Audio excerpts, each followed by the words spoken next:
We're moving right into our next session, a throwback to perhaps a lot of what we talked about yesterday in improving customer service processes, adding live chat to our systems, and then also using data and analytics to grow the business. I think Ty is going to give us a little bit of all that put together in how we can improve process and mitigate some risk around the influx of tickets for Black Friday. Ty, how's it going? Good. How are you? I'm doing great. I haven't seen this backdrop yet. This looks amazing.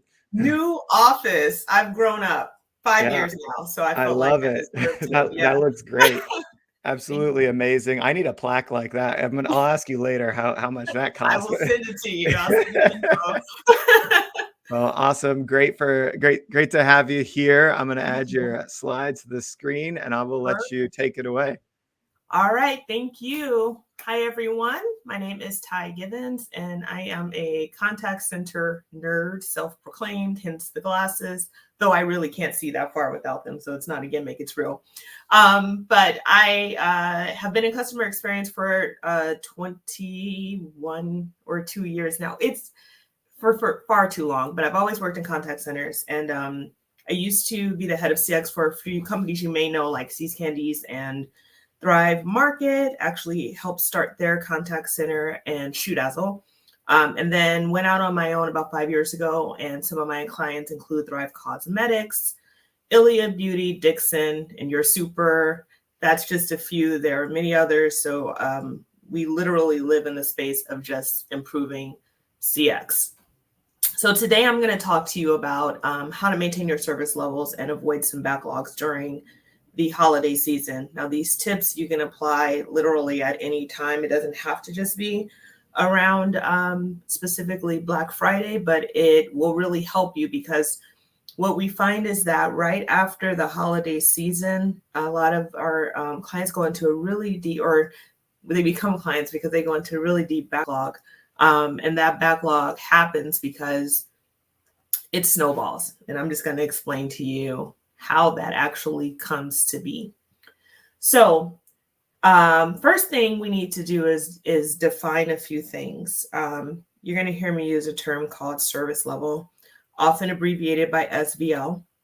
And basically, it's your commitment to your response times.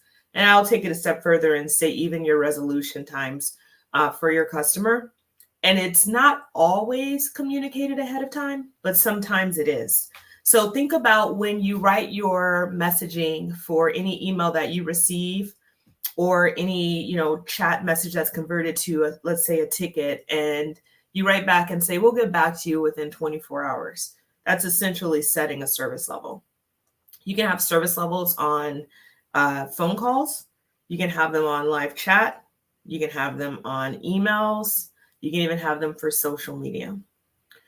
And they don't always have to be communicated, but if you do communicate them, more specifically like an email or some sort of delayed response, it helps the customer to set an expectation on when they're going to hear back.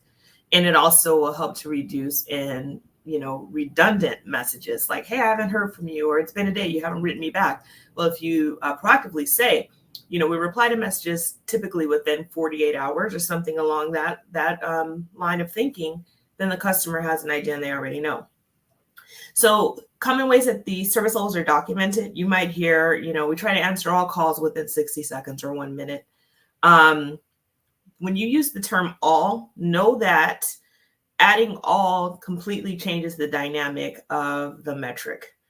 So saying we answer calls within 60 seconds means that on average, we're going to answer within 60 seconds. If you say we answer all calls within 60 seconds, that means that there's no room for any call to be answered outside of 60 seconds. So keep that in mind when you're setting your expectation.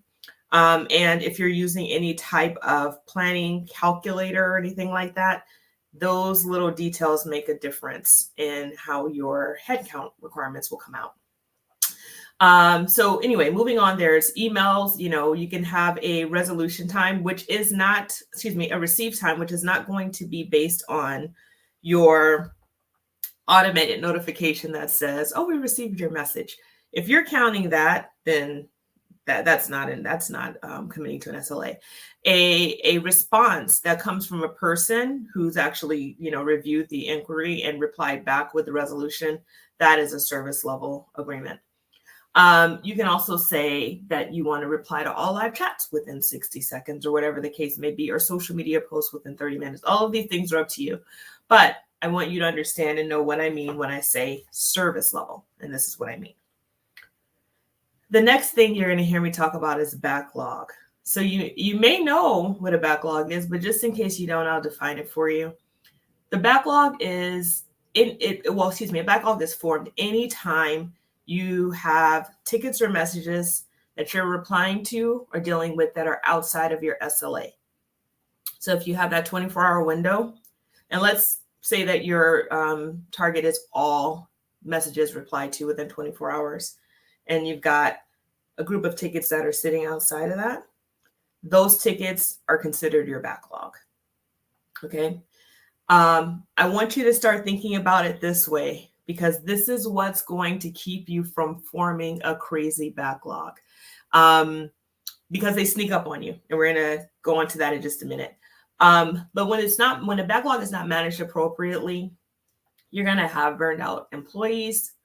You're going to be burned out as either the business leader, head of CX, whatever your role may be. And then you're also going to spend more money than you should getting out of the backlog. So the key here is to be proactive and to prevent it from forming, which is what my goal is today, is to help you to understand how to see it coming or how to plan for what could be coming, so that you don't end up like my friend here on this picture biting her pencil because she's stressed. All right. So it only takes one experience for some customers to say, that's it. So imagine we are, moving towards that November timeline. It's Black Friday. You guys have cleaned up on sales. I mean, everything is great. And then we go into what happens after that. Returns, missed deliveries, whatever, run the gamut. A bunch of things happen, as we know. And I'll go over that list in a moment of things that I know of. You have a short window to really make that customer a repeat buyer. So all the dollars that go into trying to get that customer to come on board, you got to retain that customer, I should say, by creating a good experience for them even after the purchase. And that is the role of customer experiences. After they've come in the door, then you have to treat them really good, because you want them to come back in the door and you want to be their go-to. And according to this stat, 32% of customers stop doing business with a brand they love after only one negative experience. So I don't think any of us can afford to lose 32% of our customer base. And we definitely don't want to do it during the holiday season because we took too long to reply to them. And that's a real thing. It can happen. So how do backlogs form? Well, if you hate math, you're going to hate this. But I'm going to try to talk it through to you in a way that I hope is engaging and interesting, because it really is. It's a small window of how these things start to happen. So when you have more work than you can handle, essentially, or more work you can handle within your service level, you're going to form a backlog. And the key to knowing when you're in trouble is to be able to foresee that it's coming and knowing when to ask for some help. And hopefully you have a plan in place, which we'll talk about in a moment, that you can kind of work through instead of being caught off guard and surprised by what's happening. Now, the biggest backlog that I've ever encountered or experienced was 9,000 tickets. And I will be transparent in saying I was not scrappy enough to make the decision that was made. But the learning that came out of that was what you guys are seeing here. This 9,000 ticket backlog was while I was an employee. It was a membership-based company. Marketing had spent lots of dollars to bring people through the front door, and we just didn't have the people power to handle every inquiry that came in. And so we ended up in a backlog, and it was a costly decision to basically cancel all subscriptions for anyone who had messaged us regardless, because we just couldn't get through it. So I don't want that for you. Okay, so I'm telling you that I've made the mistake so that you don't have to make the mistake and we can get ahead of it. So the first thing you want to know is, what is your volume? And volume relates to, and I'm speaking specifically to like tickets here. If we start to talk about different channels, that's a different conversation. But to just keep it simple, we're going to talk about tickets or email messages. Let's say that on a daily basis, you expect 125. We're going to use numbers I can work with really easily. Okay, so you're expecting 125 tickets every day. You are staffed to handle 100 tickets a day, which means you're comfortable rolling over about 25 every single day. We're going to stack 25 on top. Not a big deal because we'll be able to get to those. In this instance, you're likely operating with a service level that does not have the word all in it, right? So you're saying we're going to handle, tickets on average in whatever your number is, say 24 hours, which means that 25 of them are going to carry over. No one's going to have a problem with that because you're still going to come in under 24 hours. So what happens is at the end of each day, you carry 25 tickets that could get added on to tomorrow's tickets. So tomorrow, instead of you expecting 125, you now have 150. Okay. And then that 150, you just added another 25. And then the next day it's 175. So you can follow where I'm going with this. You'll look up and the next thing you know, you're like, oh my gosh, we have 125 tickets at the end of the week that we didn't get to that are as old as potentially Monday or Tuesday. When you're in that space, you have to flip the switch to say we have a problem with backlog, because that 125 can grow to 500 tickets within a month. Okay. So the question is going to be, what are you comfortable with? And your comfort level is going to come from your service level. Now, I've worked with a few brands who freak out when they see, let's say, 800 tickets sitting that are older than 24 hours. But I look at the SLA and I'm like, yeah, but you guys are responding to those tickets within 20 hours. That's really okay, right? So again, your service level is going to be what drives the decision on the backlog. Okay, so let's say that you're going into the holiday, or you guys are going into the holiday season, and now your question is, so what's going to cause a backlog to form? Well, backlogs form from many different things, but one of them could be increased traffic from sales, which is not a bad problem. There's success on the sales end, success on the marketing end. People are responding to your ads. Remember, if your CX team also supports your social media team or your social media interests, then what could happen is the resources that could be pulled to reply to customers are now being pulled to like and engage with comments, because you guys put up a killer video that people love. And now you've got, hundreds, if not thousands of comments there that need to be addressed. And you could be a high touch brand that wants to, like and comment and, engage with every post. So understand that, you have to allocate your resources accordingly. Another thing is bad coupon or discount codes. This is a big one. And it might seem like a small thing if you were anything like me and you make typos, because I make lots of typos. But let's say that you fat finger it and instead of putting an I in a word, you accidentally type K. And that's what goes out to the customer base. And so now people are trying to use the discount code with the letter K, and it's not working. What do you think they're going to do? They're going to contact support. So it's always important for you to test your discount and coupon codes before anything goes live. Another thing you can do, let me go back to increased traffic from sales.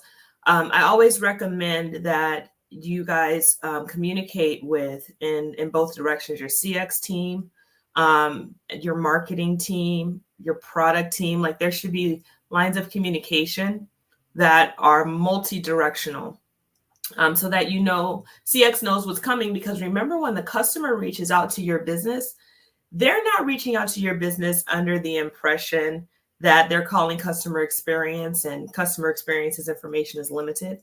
They're talking to the company. So that person who reaches out is fully expecting that you or whoever it is on the line or answering that email knows everything that's happened, including the email that they got, the coupon code was wrong, The fact that they, called in 2 days ago and no one answered, they expect you to know all of those things. So you want to have a open communication and integrated tools. All right, so inaccurate messaging or broken links is another thing. Make sure that any policies or any information that's documented in a message that goes out to a mass group is accurate.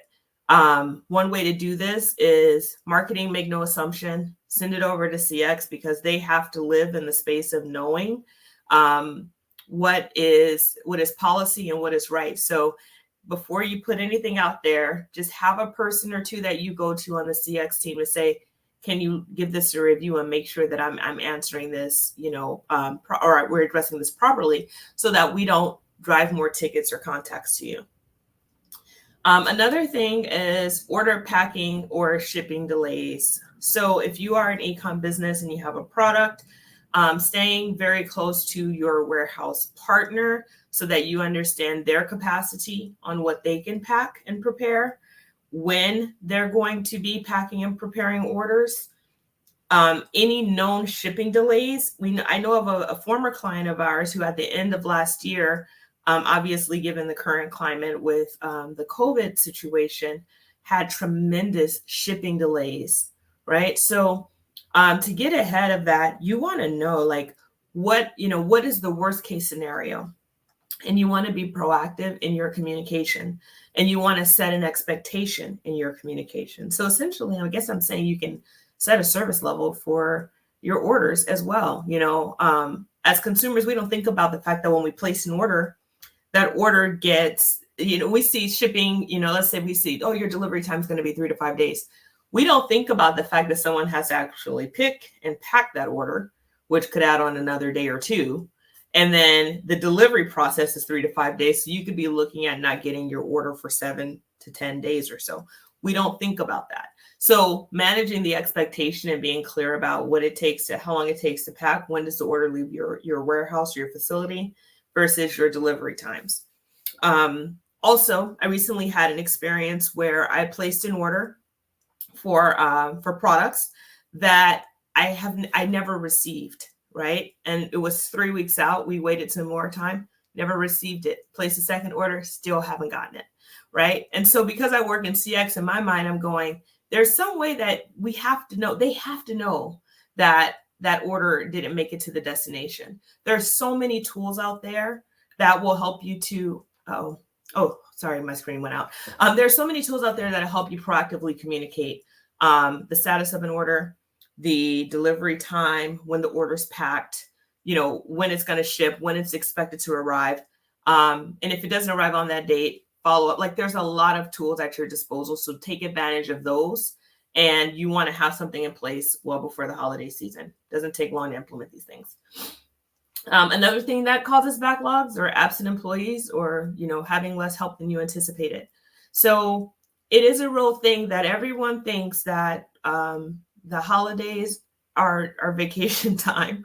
And that might be the case for a lot of areas, but that is certainly not the case for CX. So set an expectation early on of what it is that you want to see from the team. Unfortunately, I've worked for a lot of e-com companies and had to shut down time off, from, Thanksgiving until after the new year, because I knew that that was going to be our peak time. So you want to set that expectation ahead of time, because what will happen is people will come to you with, plane ticket receipts and say, I'm going to Nebraska or wherever they're from.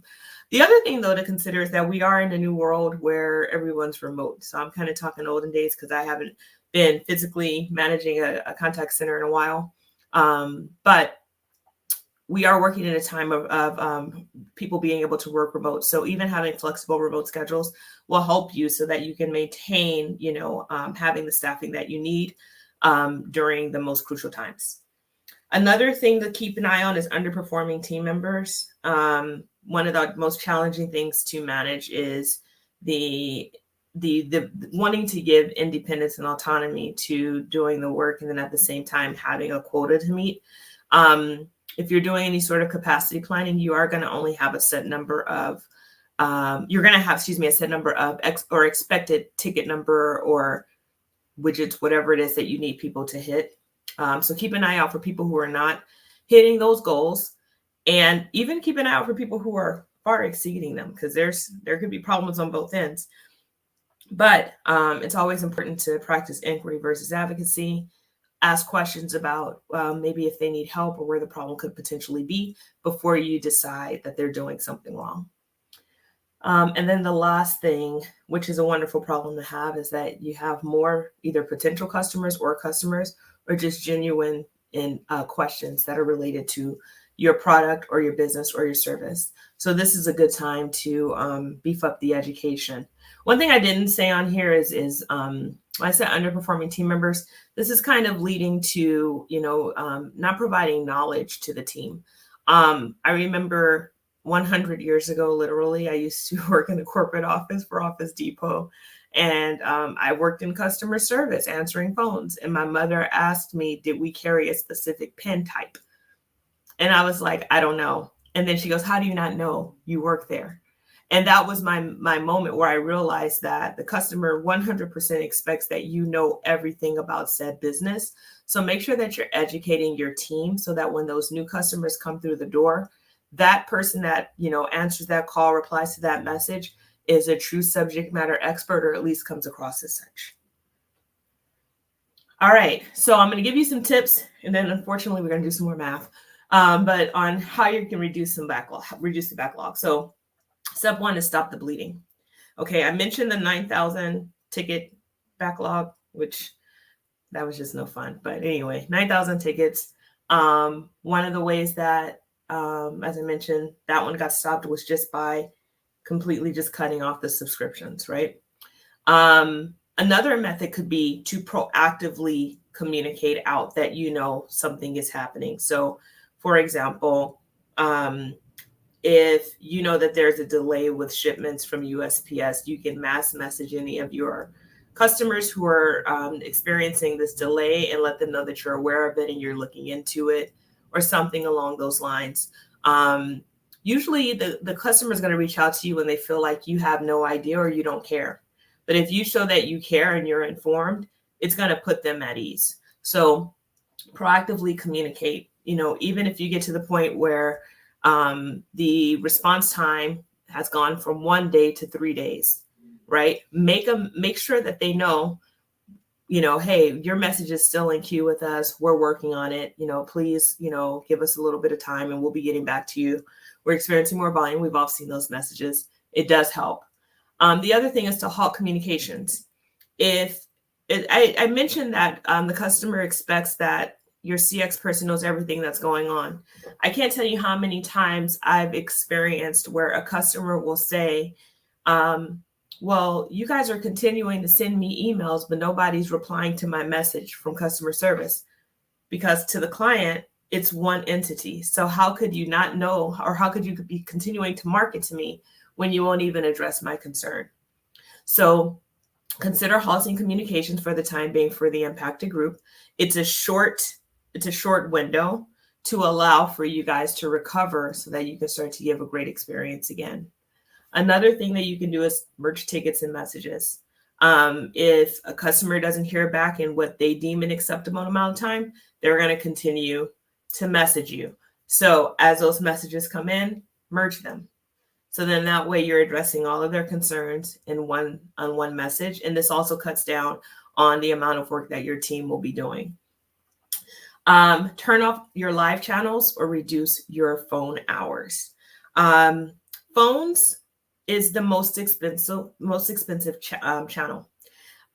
Think of it in terms of, I always would do, when I did workforce management, which is like getting the right people in the right place at the right time. We had a rule that if we needed one person, we needed 3, because somebody was going to call out. And so if your hours of operation are 6 a.m. to 9 p.m., you're going to need 3 people to come in at 6, 3 people to stay until 9. So imagine that you have staffing 3 people in case you get 1 call. That's the reality. So also phones are 1-to-1. I can only take 1 phone call at a time. I can only help 1 customer at a time. Now, live chats, if you have really, savvy people, you can do a 3-to-1. type of ratio. The reason why I say still turn off live chat for the time being, if you're in a backlog, only if you're in a backlog, is because if you miss any of those messages, they will convert to tickets. And that's just going to continue to add to the pile, right? So either you're going to do a mass message, you're going to do a mass closeout, or you're going to turn off your live channels just for the time being. Trust me, it works, but you need to be able to try and recover from it so you can move on. The next thing is to get some help. Make it a team effort. I find it interesting that so many people are afraid of customers. It's actually kind of funny. If you go to, any part of the company that doesn't deal with customers and you say, can you help with emails? They're like, oh, they're just people, guys. It's just people. That's it. It's just people. And they just have questions. And so it's actually a really good educational opportunity because it's great for someone from the operations team who handles shipping to hear questions about shipping. It might change how they perform or how they initiate things. It'll be really helpful to have people who are from marketing reply to messages about marketing issues, because then it'll change how they create those messages. So making customer service people out of everyone in the company is not a bad idea. That's been an increasingly popular methodology that companies are using. But sometimes you may exhaust all of your efforts. Remember, this is short term because we all have day jobs. So if your day job is not to answer customers' questions, you're not going to be able to do that the entire time, and that's okay. But you may need to look outside to get some help, and that's okay too. A lot of people go to temp agencies or things like that. Remember, it's going to take you time to find people. It's going to take you time to get those people trained. So I would recommend that you have you're analyzing your volume, and I think I come up on this on another page if I'm not mistaken, but you want to analyze your volume so that you can know what's actually driving it, and then you want to put together documentation or processes around like what's the quickest thing that you can teach people how to do that's going to be the most impactful. So you'll want to do that. That's going to be helpful for even your team members internally, and that's going to be helpful if you need to bring people on. The last thing I would say is to lean on self-service. If you don't have a help center or a knowledge base or a place for customers to self-serve, then you need to get one, and you need to get one before the holiday season. It makes no sense for customers to write in to ask you, where do you ship to, when you could have that information there for them to read on their own. And then even if they do write in and say, where do you ship to, you can just send them the article. So those are my tips there. All right. So, speaking of self-service, 59% of consumers find that self-service options improve their customer service experiences. I always say that having a help page, especially one that offers solutions and not just answers, will lead to 24/7 customer service. So you can sleep and still be helping people because they can help themselves. All right. So now I'm going to talk about how can you estimate if this is going to be a short-term or a long-term thing, because this is probably the biggest challenge that we see. We'll get someone who will reach out and say, hey, we've got a backlog of, over, 100 tickets. Great. How long have you had that backlog? We've had the backlog for 2 months. Okay. How many people do you have? Like, these are all questions I ask. What's your normal volume that comes in? How many tickets can you do per hour? A lot of people can't answer that stuff. And I kind of attribute it to, like, who wants to sit down and do all that other than me? I'm the weirdo who likes this kind of thing. But I understand that, you want to be on the glamorous side of CX, which is writing really wonderful, engaging commentary and messages and solving problems, not doing the math. So, but you got to do some math. You have to do some math. So first thing is to know your hourly capacity. So if you remember earlier on, we talked about the workload being 100. Let's assume there's 2 FTE, 8 hours in a shift. Now, I can get very technical and tell you that you don't work 8 hours. There's a shrinkage video on YouTube that I put together. I won't bore you with those details. We're just going to go with 8. Okay, so if you have if that's your number, you have 100 tickets that you can get to in a day by 2 people, and that means you're going to answer, each person will answer roughly 50 tickets a day. And then if you divide that 50 by 8, that means that they're going to answer roughly 6.25 tickets per hour. I know that is nerding out. Just bear with me. Okay. Some of the things that you can do with your current resources. Let's say that the company is like, we have no money. We're not, or shouldn't say that because it's going to take money, but we're not going to be able to put anyone else on. You got to make the best of what you got. All right. So let's say that you try to squeeze out from the team just one more ticket per hour. Okay. Yes, I'm using fractions of because that matters. So let's say you can take one person from 50 tickets an hour up to 58 tickets. 50 tickets a day to 58 tickets a day. That's a pretty significant increase, right? And then if you multiply that by 2, you now have 116 tickets that are being handled per day, which is going to help to reduce your backlog. Because remember, we were carrying a 25 ticket backlog. Now we're carrying a 9 ticket backlog. Another thing you can do is create a fair and realistic goal of like 1 hour of overtime per person per day. Now I put this in at 5 days. That's aggressive. I don't know anyone who wants to consistently work 1 hour of overtime, but we are going to the holidays, so who knows, right?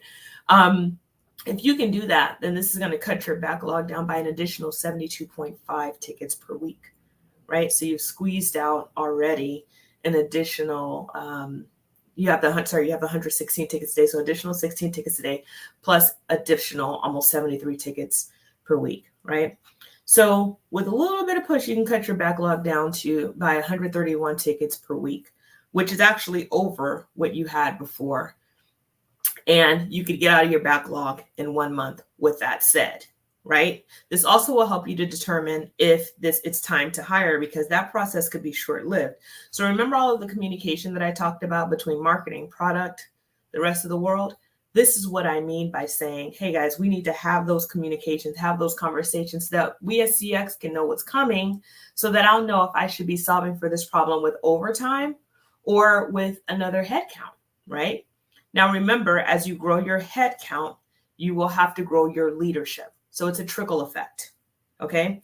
So these are just some of the things to think about when you are working through your backlogs. So let's talk about preventing it.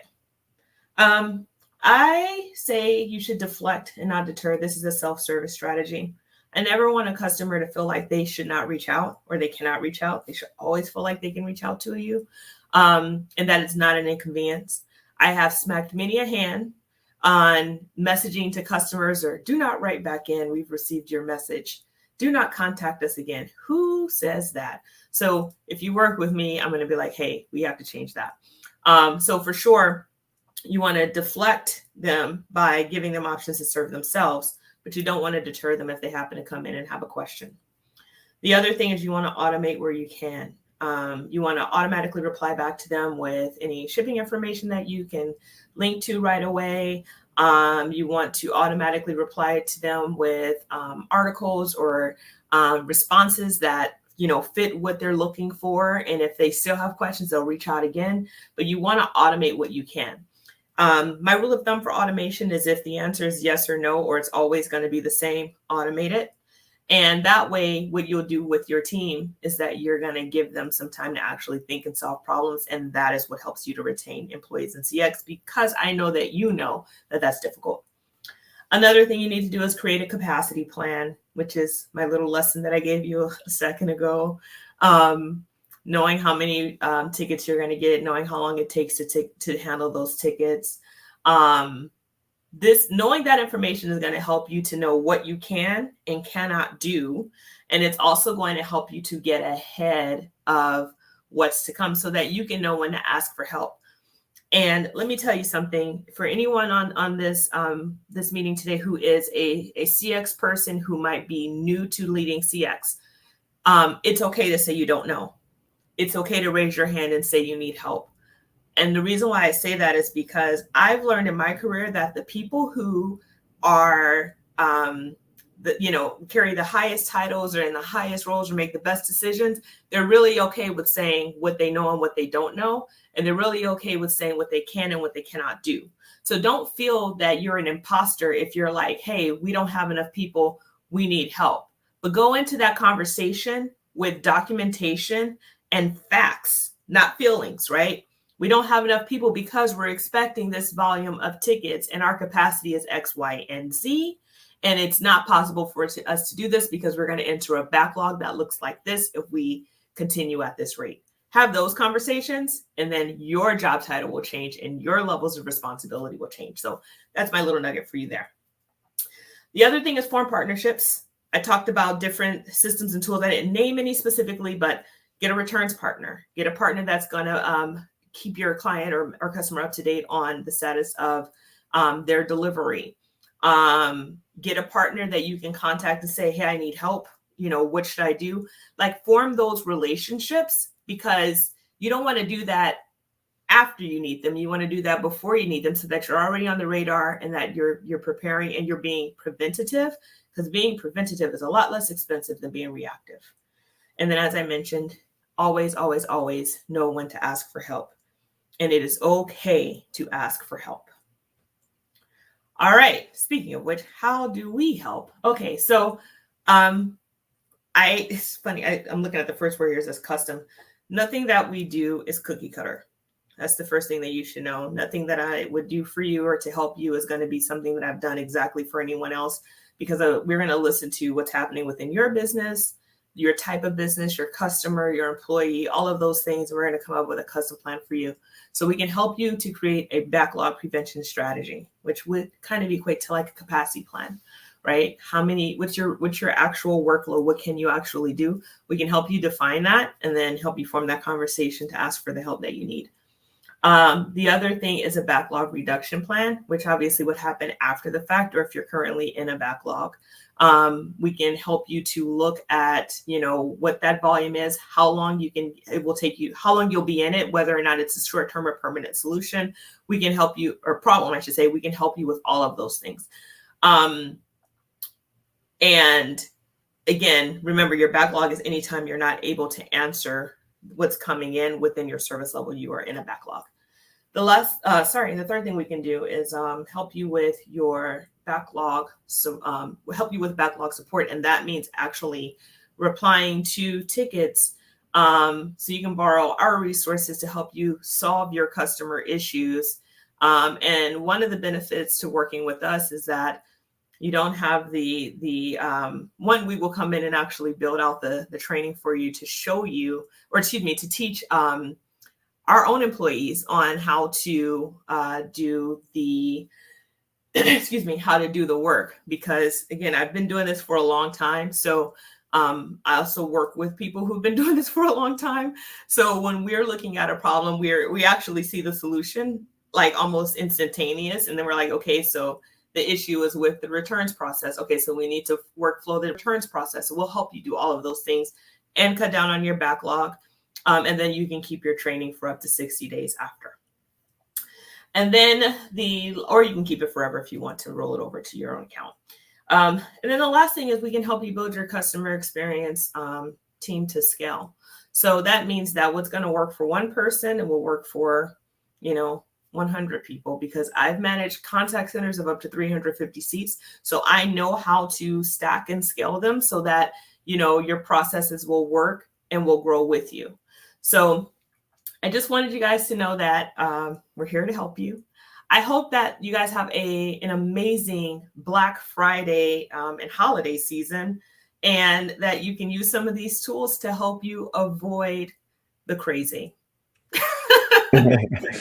You scared me talking about, hundreds and hundreds of backlog tickets. Oh my God, man. to me, I can't think of anything worse than knowing that a customer of mine is waiting on me, to get something done for them, because I know that what that's leading, every minute that goes by is like a time bomb of they're not coming back, I'm losing revenue.